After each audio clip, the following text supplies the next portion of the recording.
Monroe County just received an emergency supply of Naloxone. That's the life-saving drug that revives people who have overdosed on heroin. But until that supply arrived just this afternoon, they had a very serious shortage, and that was forcing the sheriff there to make some difficult decisions. Should he save people that are using drugs or protect police? Jenny Runovich shows us why he chose his deputies.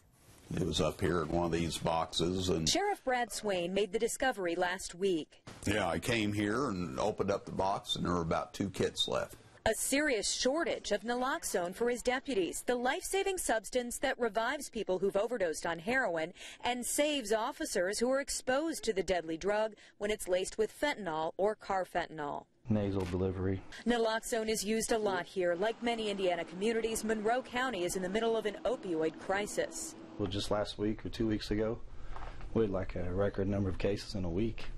I dealt with 2 of those out of the 10, so. Overdose is often a word that is overused, but not in Bloomington. In fact, we covered that when it happened. 20 overdoses in a week, including one person who died. It's a real serious situation. But when Sheriff Swain only had 1 naloxone dose per deputy left, he had to make a difficult decision: protect the drug user or protect police. I decided that that was a life-saving device best reserved for my staff until we can get a resupply. He sent out a memo Monday telling deputies not to use naloxone on overdose calls. Instead, keep the remaining units to potentially save themselves. Did he worry more overdose patients could die? I have a concern about that, but I also have a worry that when the deputy responds that the deputy could die.